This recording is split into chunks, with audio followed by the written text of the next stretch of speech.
Con nuestra serie, póngale como título: el uso de los dones trae crecimiento. Y los voy a invitar por favor a que abra Primera de Corintios capítulo 12 verso 1, hablando acerca de los dones del Espíritu Santo, donde el apóstol Pablo da una de las explicaciones más profundas acerca de estos dones. Y él comienza en el capítulo 12 narrando así: no quiero, hermanos, que ignoréis acerca de los dones espirituales. Sabéis que cuando erais gentiles, se os extraviaba, llevándoos como se os lleva a los ídolos mudos. Bájenle por favor al sonidito ese ahí atrás. Antes de que nosotros demos una interpretación a un pasaje, necesitamos entender que todo pasaje está metido dentro de un contexto tanto gramatical, histórico y cultural. Ahora, ¿por qué el apóstol Pablo, antes de entrar a explicar los dones del Espíritu Santo, habla acerca de los ídolos y habla acerca de cómo antes estos corintios eran llevados como se lleva a los ídolos mudos? Si no conocemos el contexto cultural, va a ser muy difícil responder por qué el apóstol Pablo pone los ídolos a la par junto a la explicación y narrativa que va a dar sobre los dones. Y mire, vamos a estudiar un poquito acerca del contexto cultural en el cual se encontraba esta iglesia, porque de acuerdo a este contexto cultural tiene que ver con la explicación y la narrativa que va a dar el apóstol Pablo. ¿Qué era Corintio? Corintio era una ciudad portuaria al sur de Grecia y servía como una conexión entre Oriente y Occidente. Sobre una de sus colinas se había construido una fortaleza llamada la de Acrocorintio.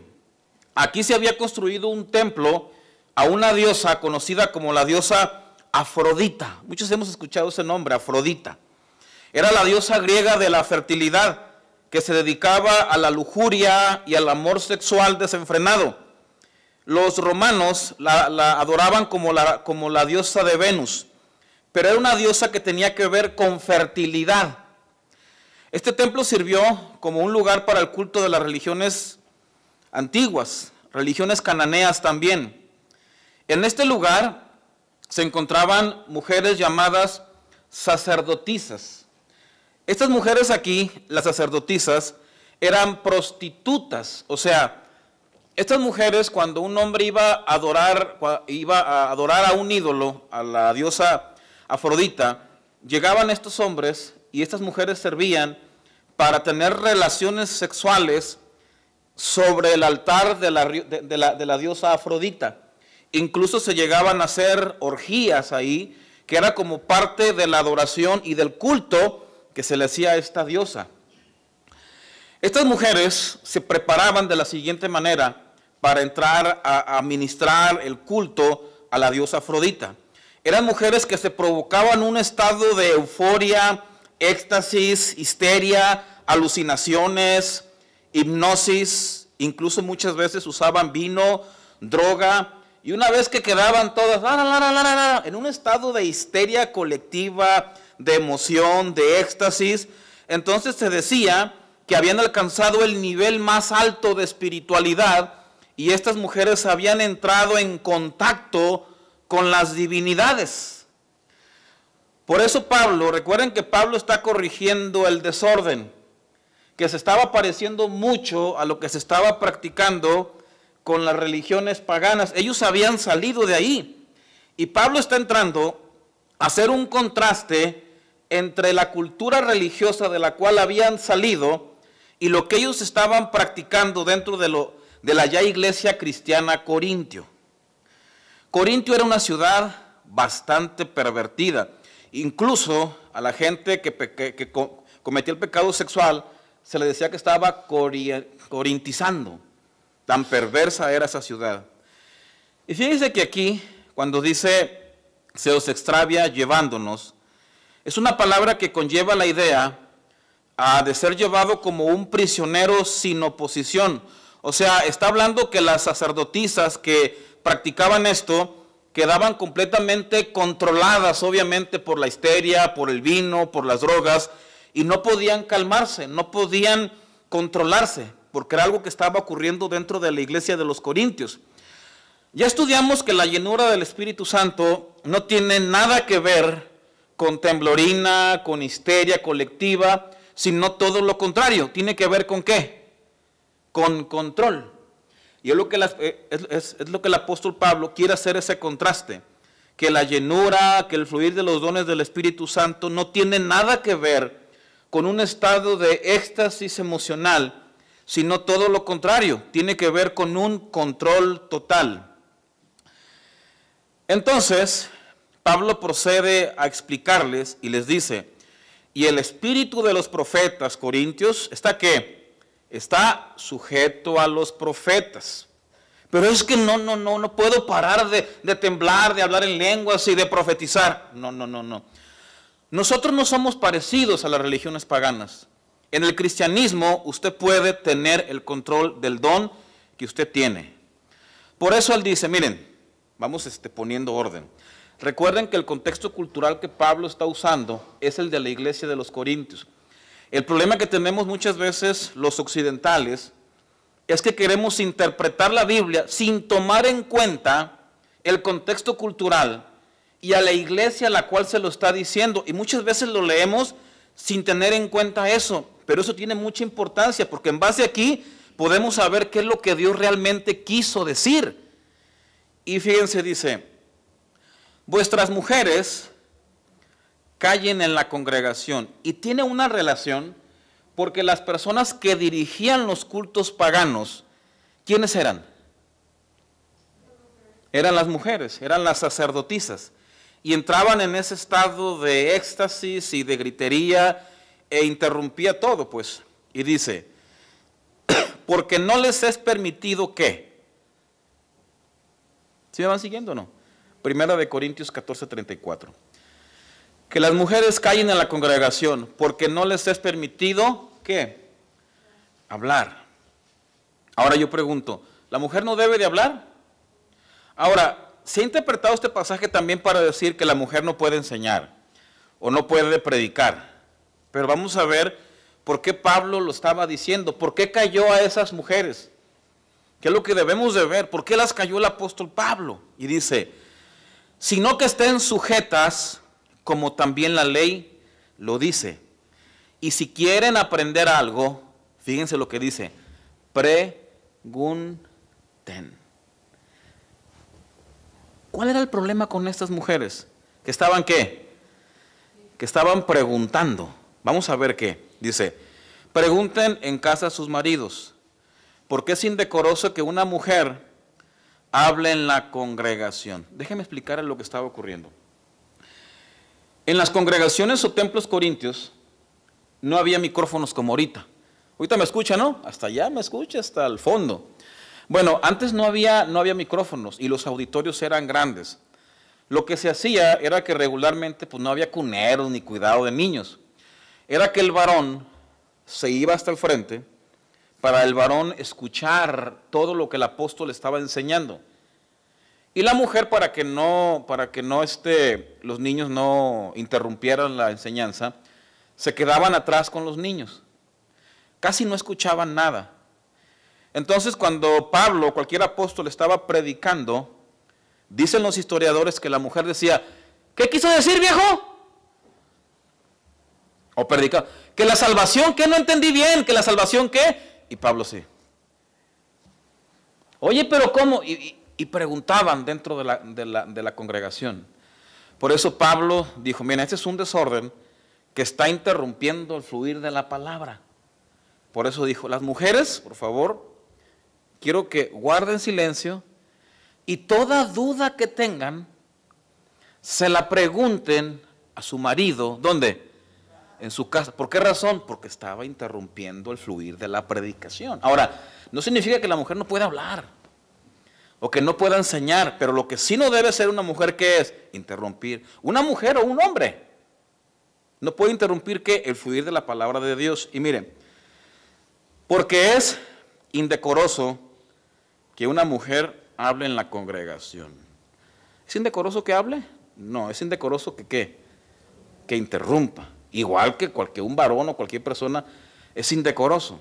La palabra decoro viene de una palabra griega que significa cosmos. ¿Dónde he escuchado la palabra cosmos? Cosmos, cosmos. Ah, de mundo. Cosmos significa mundo. Ahora, ¿cómo Dios hizo el mundo? ¿Ordenado o desordenado?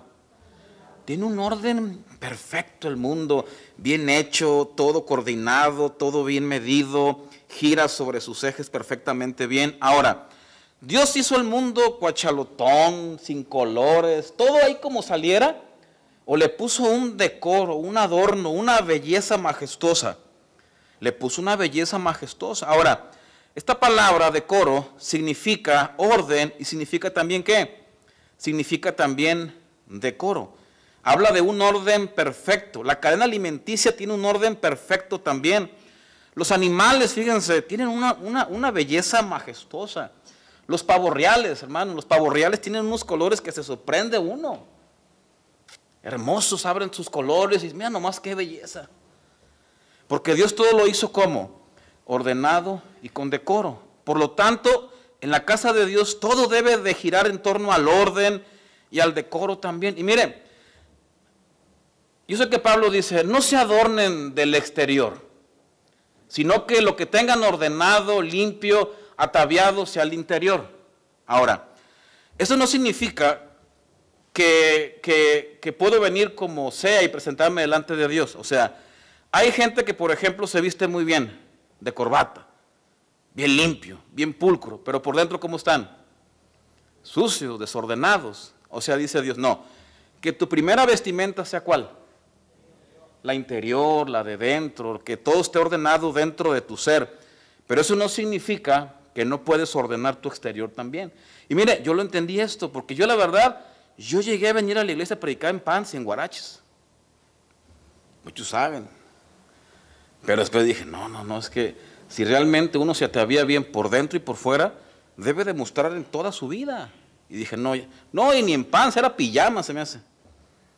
Dije, no. Ahora, estas mujeres preguntaban, interrumpían constantemente, y la medida tajante de Pablo, ¿cuál fue? No interrumpan, mejor pregúntenle a su marido cuando llegue a su casa. ¿Vamos bien? Bueno, yo no hubiera tomado esa medida tan tajante, yo hubiera dicho, pues nomás guarden silencio, ¿verdad? Pero Pablo dijo, guarden silencio y pregúntenle a su marido. Y luego dice, ¿acaso ha salido de vosotros la palabra de Dios?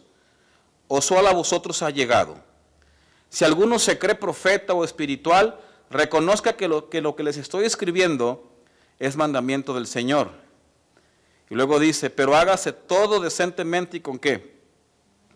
Haga todo decentemente y con orden. Ahora, vamos a hablar de los dones del Espíritu Santo de Dios, que Pablo llama los dones débiles o los menos vistosos, pero Pablo dice que los dones débiles o los menos vistosos son los más necesarios.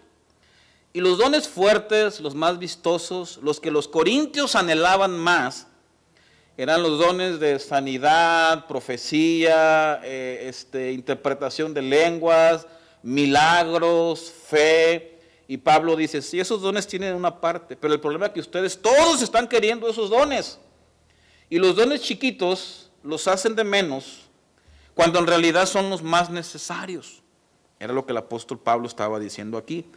Fíjense, en la elección de los diáconos, en Hechos 6, acompáñenme por favor, hubo una elección de diáconos. ¿Qué es un diácono? A ver, para empezar. Un diácono es un servidor, ¿verdad? Y dice ahí, en aquellos días, como crecía el número de los discípulos, hubo murmuración de los griegos contra los hebreos, de que las viudas de aquellos eran desatendidas en la distribución diaria. Entonces los 12 convocaron a la multitud de los discípulos y dijeron, no es justo que nosotros dejemos la palabra de Dios para servir a las mesas. La palabra servir a las mesas es la palabra que se traduce como diácono o ministro. ¿Qué es un ministro? Es alguien que sirve a las mesas. ¿Qué es un diácono? Es alguien que sirve en el servicio más común y sencillo.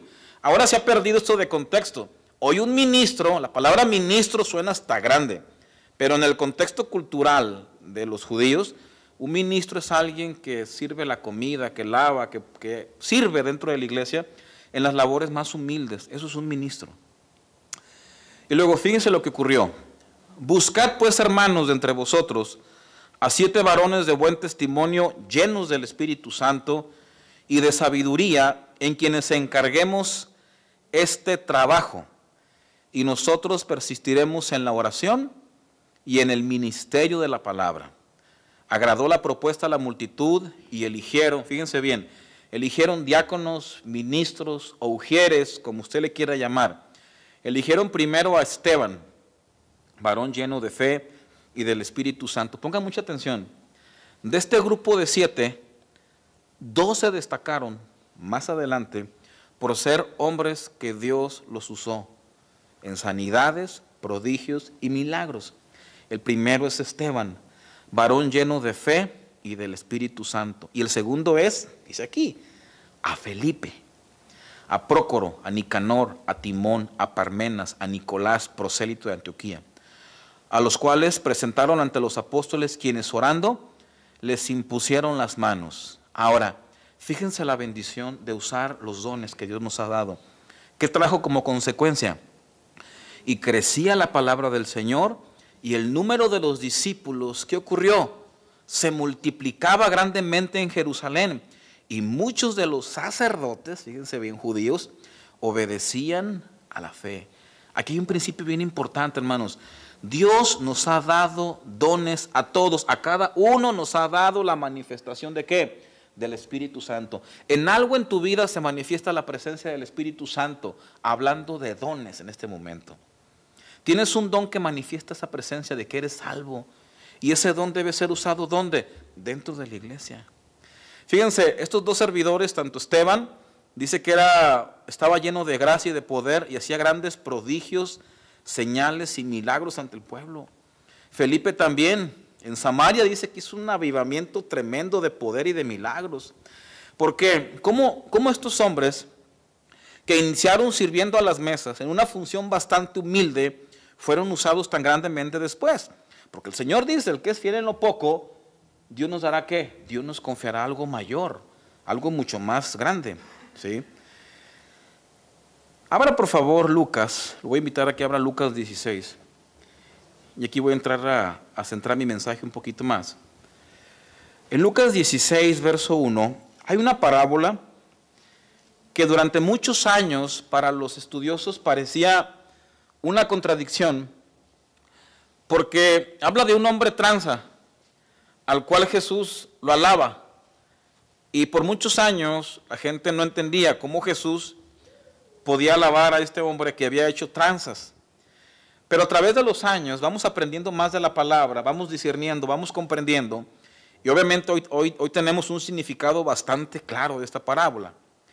Y dice, dijo también a sus discípulos, había un hombre rico que tenía un mayordomo, y éste fue acusado ante él como disipador de sus bienes.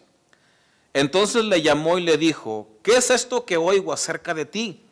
Da cuenta de tu mayordomía, porque ya no podrás ser mayordomo. Entonces el mayordomo, fíjense, dijo para sí, fíjense la astucia y la audacia, obviamente para lo malo, pero Jesús va a resaltar aquí, no lo malo, la astucia de este hombre. ¿Qué haré? Porque mi amo me quita la mayordomía. Cavar no puedo, mendigar me da vergüenza. Ya sé lo que haré para que cuando se me quite la mayordomía, me reciban en sus casas, o sea, a las personas que le debían a su dueño. Y llamando a cada uno de los deudores de su amo, dijo al primero, ¿cuánto debes a mi amo? Ya dijo él, 100 barriles de aceite. Y le dijo, toma tu cuenta, siéntate pronto y escribe 50. De 100 a 50, la mitad. Después dijo a otro, ¿y tú cuánto debes? Y él dijo, 100 medidas de trigo. Él le dijo, 100 medidas, ¿no? 100 medidas de trigo. Él le dijo, toma tu cuenta y escribe 80. Ahora, fíjense en el verso 8. Y alabó el amo al mayordomo malo por haber hecho, ¿cómo? Sagazmente. Y fíjense lo que dice aquí. Porque los hijos de este siglo, hablando de los que no son creyentes, son más sagaces, son más listos, son más truchas, son más vivaces en el trato con sus semejantes que los hijos de la luz. Los hijos de la luz, ¿quiénes son? Los hijos de la luz somos nosotros. Y yo os digo, dice, ganen amigos por medio de las riquezas injustas, para que cuando éstas falten, os reciban ¿en qué? En las moradas eternas. ¿Qué significa sagazmente? Es una palabra griega frónimo, significa inteligentemente, astutamente, visionariamente, estratégicamente. En otra versión, el verso 8 dice, el hombre rico tuvo que admirar a este pícaro deshonesto por su astucia. Y la verdad es que los hijos de este mundo, hablando de los inconversos, son más astutos que los hijos de Dios al tratar al mundo que lo rodea. Y dice, aquí está la lección, usen sus recursos mundanos para beneficiar y ganar a otros. Entonces, cuando estas posesiones terrenales se acaben, ellos les darán la bienvenida en su hogar eterno. Esta es una parábola, hermanos, que está resaltando el uso de la astucia, de la inteligencia para ganar personas. Y Jesús está resaltando a la gente del mundo, diciendo que es más astuta para ganar una persona que los cristianos que somos hijos de la luz, y esto lo vemos claramente. Los de Herbalife venden agua con polvo, con nada, y son capaces de convencer a muchísimas personas. Te venden una crema gelatinosa y te dice, con esta va a adelgazar 300 libras en 2 meses. Y saben meterse, tienen una habilidad, una astucia. ¿Sí? Llegan sonrientes, son habilidosos, y eso es lo que Jesús está resaltando, la astucia para saber ganar a las personas, para saber llegar a las personas, como lo hacen ellos, que incluso son personas que son del mundo, que están promoviendo algo que muchas veces no sirve, pero logran ganar a esa persona y presentarle lo que ellos están ofreciendo. En cambio, nosotros nos está comparando que no somos muchas veces astutos y que tenemos algo que al no tener astucia, no tenemos esa sagacidad para meternos y poder lograr que nuestro producto, entiéndase evangelio, pueda ser aceptado. ¿Cómo llegan los testigos de Jehová? Que son un ejemplo de astucia. Ahora, yo los alabo a ellos por la astucia. ¿Cómo llegan ellos? ¿Es malo eso? No, son astutos. Y Jesús a los cristianos nos dice también debemos ser astutos para saber transmitir el evangelio. ¿Cómo llegan ellos? Hola, buenos días. Miren nomás qué maravilloso día, ¿verdad? Y muchas veces tenemos ganas de un saludo amable, ¿no? Sí, buenos días, mira, te saludan de mano, te sonríen, se presentan, mira, mi nombre es fulanito de tal y vengo con mi amigo y mira nomás qué hermoso día, ¿verdad, señora? Qué maravilloso. Sabía que un día dice la palabra y empiezan ellos que esto va a ser un paraíso y empiezan ellos a ganar a esa persona. ¿Usando qué? La astucia para sabernos meter. Mire, estaba yo meditando, incluso el jueves tuvimos una conferencia pastoral donde se trató estos puntos. Esta iglesia fue fundada en el 2008. O sea que tenemos de vida, ¿cuánto? 9 años. 9 años, ¿verdad? Y yo estaba contando cuántas personas trajimos a los pies de Cristo. No estoy hablando de los que ya eran cristianos, ni los que ya habían conocido, no. Personas que no conocían nada del evangelio. Y por nuestra astucia los ganamos y los trajimos a los pies del Señor y hemos le dado continuidad. Estuve haciendo la cuenta y todavía sigo esperando contar uno. Los que estamos aquí ya conocíamos de alguna manera. O alguien llegó nuevo que no conocía nada. Sí, cero. No, ¿verdad? La mayoría llegamos ya siendo creyentes, ya conocimos. Ahora, en lo terrenal, una empresa que 9 años, hablando de lo terrenal, Jesús comparó la astucia terrenal, vamos a usar ese ejemplo. En lo terrenal, una empresa que 9 años no consigue ni un cliente, ¿qué va a hacer el dueño? Una empresa que 9 años no vende nada, pues va a cerrar o cambiar la estrategia. Miren, nos tocó vivir, es algo bien importante, en una generación muy difícil para que llegue el evangelio. Estoy consciente de eso. Muy difícil, pero no imposible. Hoy más que nunca necesitamos usar más la astucia, porque la generación a la que nos tocó dispersar el evangelio es muy difícil. Gracias a las redes sociales, en todas partes del mundo, en todas partes de Estados Unidos, incluso de la región donde vivimos, están al tanto de todos los escándalos financieros hechos por pastores. Ellos saben de todos los escándalos por el tuyub, se dan cuenta. Hoy si tú les dices, mire, buenos días, yo soy pastor, rápido ellos deducen que eres un flojo que no quiere trabajar al campo. Porque se da, yo no quiero trabajar, voy a abrir una iglesia. Y la gente sabe esto, que cuando saben que eres pastor, dicen, es el flojo que no quiere trabajar. O sea, tenemos una etiqueta bien puesta. Antes, un ministro era un hombre muy respetable, aún por los inconversos. Este hombre podía decir, arrepiéntete o te vas al infierno, y era una palabra realmente respetable. Pero nos tocó vivir una generación muy diferente a la de la iglesia de los Hechos. Sí, yo sé que Dios añadía a la iglesia de los Hechos, pero dice que todo el pueblo tenía favor con ellos, le agradaban los cristianos, tenían un buen testimonio intachable, que cuando los cristianos hablaban sabían que tenían autoridad al hablar. Pero hoy la iglesia tiene una reputación que está por los suelos, la iglesia cristiana. No se diga de los videos que ponen en YouTube de gente gritando, saltando, vomitando, retorciéndose en el suelo, ¿sí? No, necesitamos realmente usar la astucia para predicar la palabra de Dios. Y no sea como aquella persona que le quiso predicar el evangelio a mi papá una vez. Llegó y se le paró enfrente y le digo, te reprendo, Satanás, en el nombre de Jesús. Mi papá le empezó a echar vigas. Hijo de tu tan. ¿Saben qué piensa mi papá de los cristianos? Somos una bola de locos. Eso es no usar la astucia, porque necesitamos realmente usarla. Miren, cuando invitamos a una persona a la iglesia, a veces lo primero que te preguntan es, oiga, ¿y ahí tumban?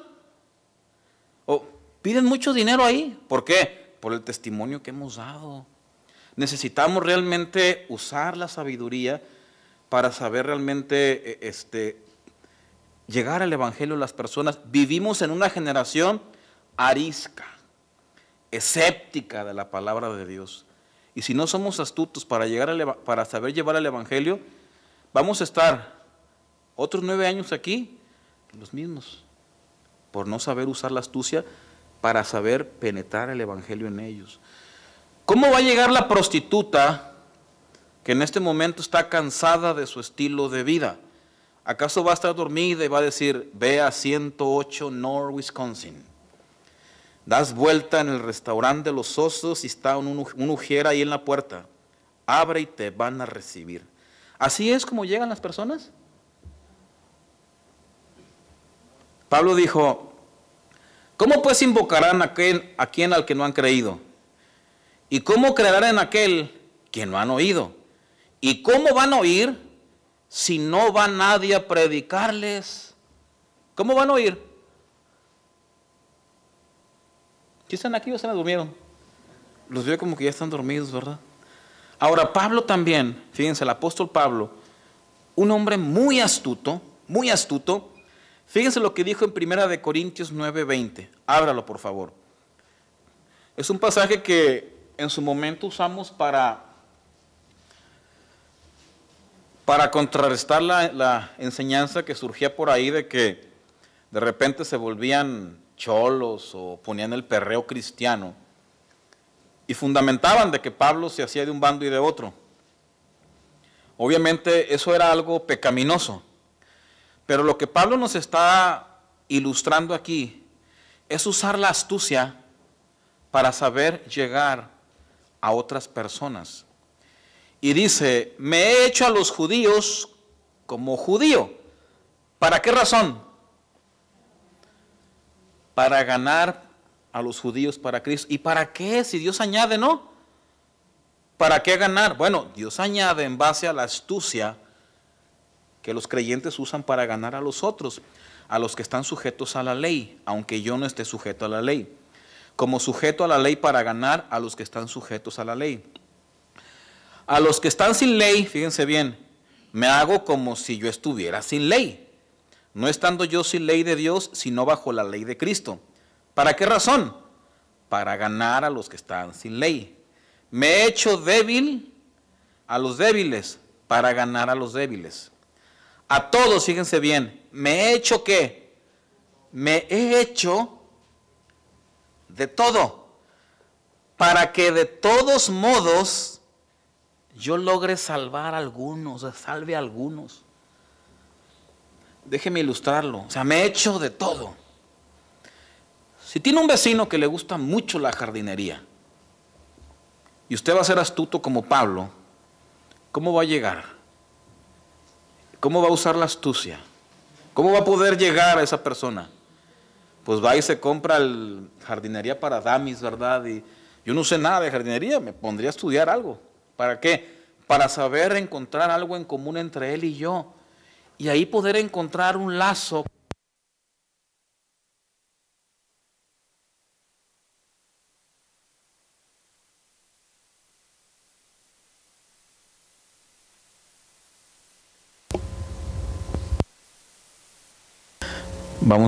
Bueno, creo que ya se acabó la pila.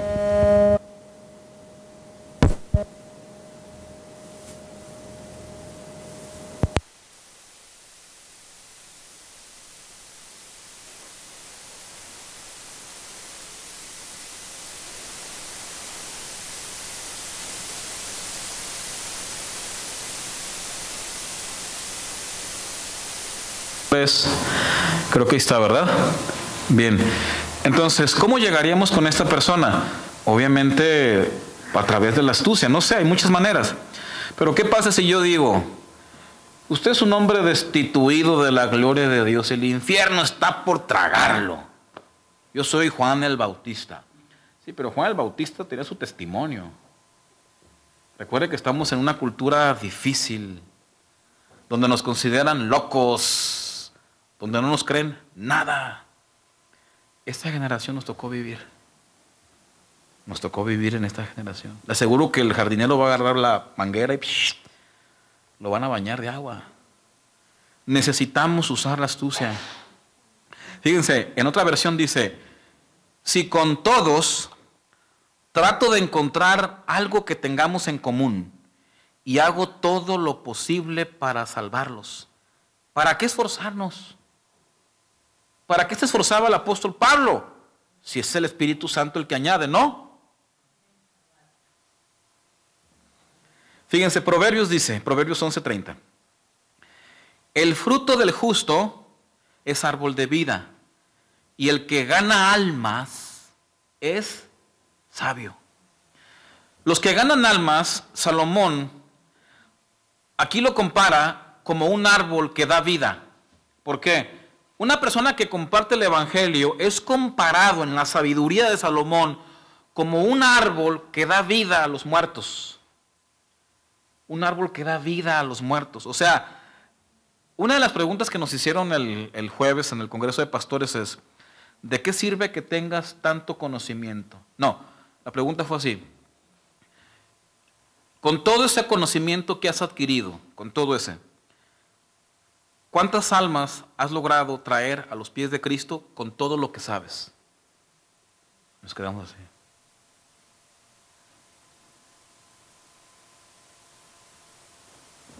Nos lo hicieron a nosotros. ¿cuántas almas has logrado tener? Y el pastor dijo, ¿de qué te sirve tantos títulos, tantos apuntes, si no te sirven ni para siquiera ganar un alma? Y compara a la persona que gana almas como un árbol que da vida, que transmite vida. Una persona que gana almas es ese árbol que produce vida en los demás, vida a los muertos. Miren, la principal misión de la iglesia, ¿cuál es? Evangelizar a los perdidos, dar vida a los muertos. Yo sé que a veces puede venir gente cristiana a la iglesia, es bueno, es un crecimiento bueno, está bien, pero esa no es la tarea principal de nosotros. La tarea principal de nosotros no es ir por los que ya están en una iglesia, es ir por los muertos y compartirles el mensaje de vida. Ese es un crecimiento que Dios quiere dar. El otro vale también, pero el crecimiento principal que Dios quiere es a través de los que no conocen nada del Evangelio. Pablo dijo a los tesalonicenses, porque ¿cuál es nuestra esperanza o gozo o corona que me gloríe? ¿No lo sois vosotros delante de nuestro Señor Jesucristo? Diciendo que todos aquellos que él había ganado para el Señor eran su corona delante de Dios. ¿Sí? Las personas que ganamos para Cristo, ¿cuántos saben que da gozo que un creyente venga a los pies del Señor? Si en el cielo, cuando un pecador se arrepiente, ¿qué hay en el cielo? Hay una fiestonona, también en la iglesia de Dios viene un gozo. Fíjense, cuando algo no cumple su propósito como fue diseñado, se atrofia o se seca. Una iglesia que no está cumpliendo el propósito de dar vida a los muertos donde fue puesta, tarde o temprano trae una decadencia. Una pierna que no camina, una pierna que le ponen yeso y no se mueve, ¿qué le pasa en 3 meses? Sacan una pierna por así, miren, por aquí así, una piernita. ¿Qué le pasó? No cumplió su propósito, que es caminar. La higuera que no daba fruto, ¿qué le ocurrió? Se secó. Una matriz que no da hijos trae tristeza al matrimonio, porque la función o lo que se espera de una matriz es que dé hijos. Una iglesia que no está dando vida a los muertos, por más buena doctrina que se aprenda, vendrá un desánimo espiritual, porque la iglesia, el propósito de la iglesia es ser luz para los que no conocen nada de la luz. Constantemente pedimos por la condición de la iglesia, de nosotros. Pero mire, mientras yo meditaba por la condición de la iglesia, solo existen 2 causas, o una. Una iglesia está fría porque hay ¿qué? Hay miembros fríos, ¿o no? ¿Estamos aquí o no? ¿Qué otra explicación hay? Una iglesia está fría porque los miembros estamos fríos. Ahora, ¿cuál es el remedio para la frialdad?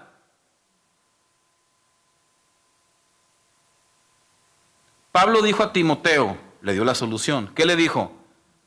Voy a ir, voy a orar por ti, voy a poner manos y cuando yo ponga mis manos va a empezar a arder ese fuego.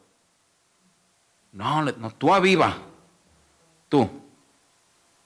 Ahora, yo les pregunto de manera individual, ¿cómo está tu fuego?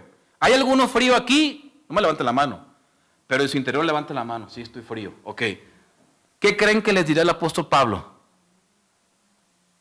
¿Está frío? Pues enciéndase.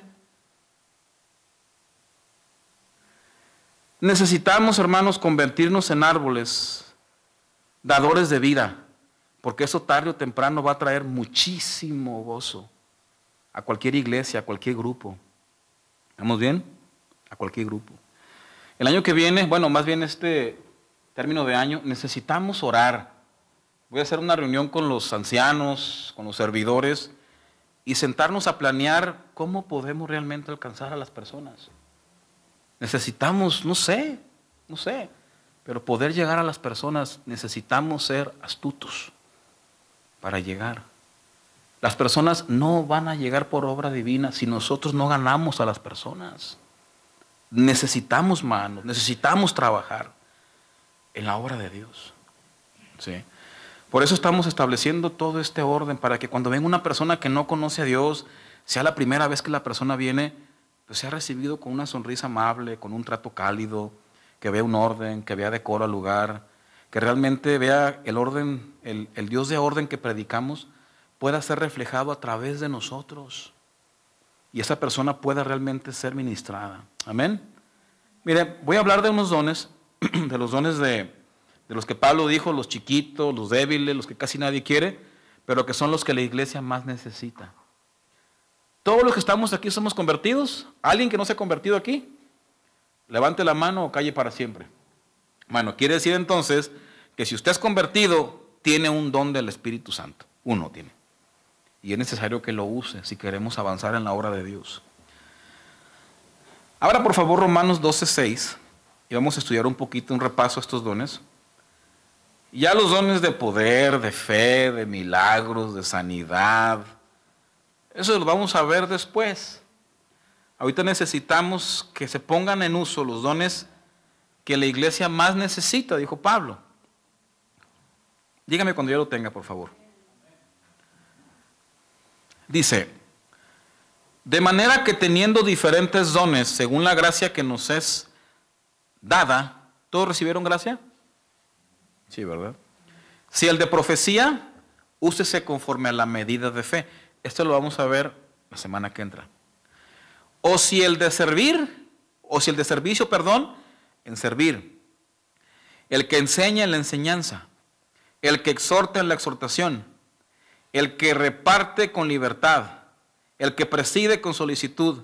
Y el que hace misericordia con alegría. Mire, antes de que termine de dar un repaso rápido, en su hojita apúnteme, ¿cuál es su don? Ponga, mi don es este. Si tiene un don, por ejemplo, de hacer milagros, ese no me lo ponga. Vamos a hablar de los dones de servicio. Apúntelo para yo saber cómo puede ser incluido dentro del cuerpo de Cristo. ¿Sí? El don de servicio. Todos los dones son dones de servicio o dones de diaconado. En la Biblia hay muchos que tenían este don.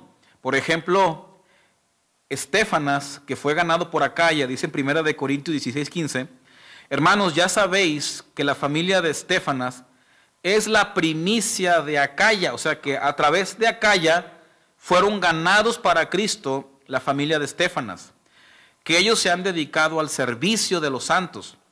Ruego que se sujeten a personas como ellos y a todos los que ayudan y trabajan, obviamente, en la obra de Dios.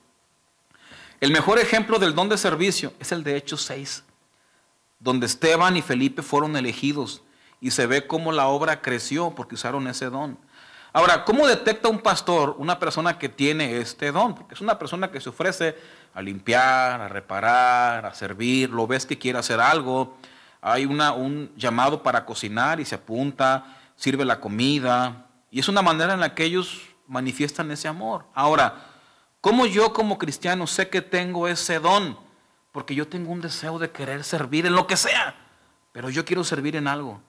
Es el que ve las necesidades y dice, aquí hay una necesidad, aquí yo puedo servir, acá puedo servir. Es una persona que ve necesidades y se integra, y él lo siente.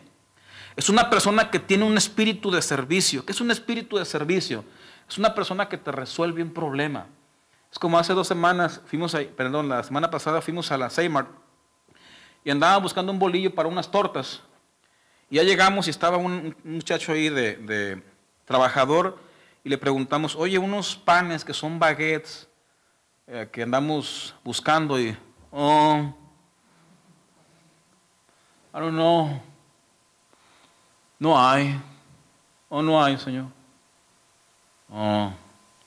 Y ya mi esposa conoce a una que es eficiente. Oye, disculpa, ando buscando esto. Dame un segundo. Pues, oye, vengan para acá, nos llevó, miren, aquí están, hay de este. Eso es un espíritu de servicio, que sabe resolver los asuntos. El que no tiene visión, no tiene nada.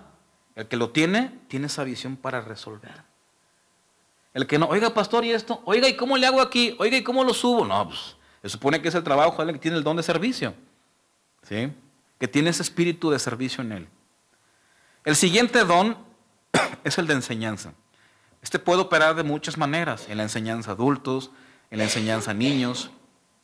Es alguien que tiene la capacidad de entender la palabra rápidamente y sabe transmitirla. Es alguien que le gusta leer mucho. Es alguien que también sabe redactar, esquematizar, pero sobre todo sabe transmitir lo que sabe. Porque hay muchos que sí sabemos, estudiamos, entendemos, pero ya vamos a explicar y... ¿Cómo era? Se nos puso la mente en blanco. Bueno, este don, ¿entiendes? Pero tienes la habilidad para saberlo transmitir a otros. Tiene un deseo ardiente por enseñar a los demás. Así opera este don. El tercero dice ahí, exhortar. Es la palabra para kaleo. Para es al lado, kaleo es estar allí. Significa estar al lado para fortalecer y animar a un creyente que cayó en desánimo. Yo lo llamo el don que es una batería, porque es el que anima a los creyentes cuando están desanimados. Son personas que solo con platicar con ellos te levantan el ánimo. Son personas que te motivan, que tienen una sabiduría para hablar, que sí, son sabios para reprender una mala conducta, pero lo hacen con amor y sabiduría. Son aquellos que cuando ven que un hermano no vino, van con él, lo exhortan, ya sea lo motivan o lo exhortan, lo reprenden, pero logran que ese hermano vuelva y se integre a la comunión nuevamente. Tienen esa habilidad, es el don de exhortar. Son la batería de la iglesia. Después viene el don de repartir. Dice, el que reparte con libertad. En otra parte aparece como el don de dar. Este don son personas que son sensibles a las necesidades económicas de otros. Es una convicción muy profunda de que todas sus posesiones son de Dios. Son personas que Dios las bendice financieramente para que puedan dar a la obra, para que puedan ayudar al necesitado, pero son personas realmente que les gusta, sienten un gozo cuando dan financieramente, sienten gozo y se despojan con una facilidad. Y Dios también de alguna manera los bendice, sus negocios prosperan, porque es un don que opera en él. ¿Estamos bien? Luego viene el don de presidir. Este don aparece con 3 nombres en la Biblia. El don de administrar, don de gobernar y don de presidir. Estos 3 es lo mismo. La palabra griega que se usa es kubetenetes, que se traduce hoy en día como cibernética, que es la ciencia que estudia cómo el cerebro controla todos los miembros. Habla de una persona, fíjense bien, se puede manifestar de muchas maneras, pero habla de una persona que sabe coordinar con precisión a muchas personas, ya sea organizar un evento o ya sea durante un servicio. ¿Sí? Ahora, un predicador, ¿cómo nota si este don opera? Por ejemplo, si es mujer, vas a su casa y tiene un orden perfecto. Si llegas y los calzones tirados en un lado y el cereal tirado, pues no opera. ¿Sí? Esta persona tiene una facilidad para organizarse rápidamente, rápido. Ahora, ¿cómo sabes cuando una persona no tiene el don de presidir? Bueno, es una persona que le haces un encargo y se le olvida, lo hace fuera de tiempo, los cálculos los hace mal. Si va a ser un evento de 300 personas y nomás renta 100 sillas, pues no está muy bien hecho el cálculo. ¿Sí? El que no tiene este don dice, no, ay, cómo salga, ahí se va. No, el que tiene este don cuida los mínimos detalles para que todo salga bien. Este don lo deben tener las personas que administran los asuntos legales de la iglesia. Son personas que deben de guardar cualquier papel que el gobierno nos envía, porque cuando nos llegue una auditoría, esta persona debe de saber exactamente dónde está cada uno de los papeles que nos está pidiendo el gobierno. ¿Sí? Yo ese no lo tengo, por si me están viendo. Misericordia es el siguiente. Misericordia es un don donde se involucra fácilmente, esta persona siente el dolor ajeno, siente el dolor, la aflicción de la persona, y son personas, es más, es la persona que quiere ir a visitar a un hospital. Están ahí constantemente en el hospital y son dulces, son tiernos. ¿Cuántos saben que muchas veces, como Job, sus amigos se le pusieron bien teólogo? Le dieron una explicación teológica, pero no era lo que Job necesitaba. Muchos enfermos no necesitan muchas veces que hables mucho, simplemente que estés con ellos al lado. Misericordia es estar con ellos al lado, acompañando, a veces sin decir nada, simplemente hacer presencia. Son las personas ideales para visitar a los enfermos. Y los enfermos se sienten a gusto con esas personas. Pero imagínense que yo mando una persona, por ejemplo, el hermano Gilberto, que no tuviera este don, y se enferma del hermano Jorge, y el hermano Jorge pues está ahí. Pues, hermano, es el juicio de Dios. Tú debes saber que tarde o temprano tenía que caer fuego y juicio sobre tu vida. Arrepiéntete de todo esto. Oye, ¿cómo se va a sentir el pobre hermano? ¿Sí? Ahí no opera ese don del hermano Gilberto. Siguiente. En primera de Pedro 4:9 habla de un don de ser hospedadores también. Y dice, hospédense los unos a los otros sin murmuración. Cada uno según el don que ha recibido, ministrelo a otros, como buenos administradores de la multiforme gracia de Dios. Si alguno habla, predica, enseña, hable conforme a la palabra de Dios.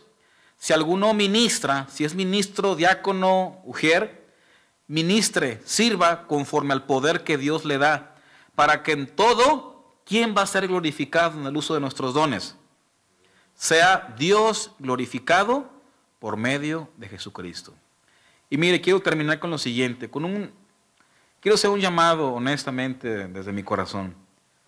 Es necesario que todo el cuerpo se integre y esté completo y funcionemos, porque un don que usa lo que Dios le dio va a traer una gran bendición a la iglesia. Pero si los dones no los usamos donde deben ser usados, la iglesia no va a recibir ningún beneficio. Miren, la iglesia no puede crecer solo con el don pastoral. No puede, porque somos un cuerpo, porque cada uno nos hizo pieza fundamental de la iglesia. Y necesitamos integrarnos al servicio para que podamos realmente caminar fuertemente. Y termino con este último pasaje. En 1 Corintios 12:22. Dice, antes bien, los miembros del cuerpo que parecen más débiles son los más ¿qué? Son los más necesarios. Los dones que les redacté ahorita, para los corintios eran los más insignificantes. ¿Cómo que andar sirviendo? ¿Cómo que andar visitando a los enfermos por misericordia? Yo los quiero sanar. Pero Pablo dice que esos dones que a veces decimos, están muy chiquitos, están chiquititos. No. Son los más necesarios para la iglesia. Y lo deja Pablo bien claro. Ahora, ¿cuáles eran los dones que a los corintios les encantaba? Pues sanidad, milagros, profecía. ¿Quién no quiere esos dones? A ver, pregunto, ¿quién no los quiere? Nadie va a decir que no. Pero dice aquí el apóstol que los chiquitos son los más necesarios. Y dice, y aquellos del cuerpo que nos parecen menos dignos, a estos vestimos más dignamente. Un arete de diamante, ¿dónde se lo pone? ¿En la pierna o en la oreja? Es un miembro chiquito, a veces dicen no muy importante, pero se adorna con lo más caro y lo más prestigioso. Es lo que Pablo está diciendo aquí. Y luego dice, porque los que nosotros son más decorosos no tienen necesidad, pero Dios, ¿qué? Ordenó. ¿Quién ordenó el cuerpo? Dios, dando más abundante honor al que le faltaba. Y mire, en el verso 29 dice, ¿son todos apóstoles? Hablando de los dones que más quería la gente. ¿Son todos profetas, todos maestros, hacen todos milagros, tienen todos don de sanidad, hablan todos lenguas, interpretan todos? O sea, muchachos, no decían los mejores, los más apantallantes. Y mire, un pasaje que parece contradictorio dice, procurad pues los mejores dones, mas yo os muestro un camino mejor. Y muchos dicen, ahí está. Dice el Señor que debemos procurar los mejores dones. Nuevamente ahí está el asunto de no entender exactamente cómo se está diciendo. Pablo les está diciendo, escúcheme bien, ustedes procuran los mejores dones. ¿Sí me explico? No está diciendo busquen los mejores dones, no, está reprendiendo que estaban ellos buscando los mejores y esa no debería ser la actitud de ellos. Pues si es lo que está corrigiendo, ¿cómo es posible que el texto esté promoviendo algo que está corrigiendo arriba?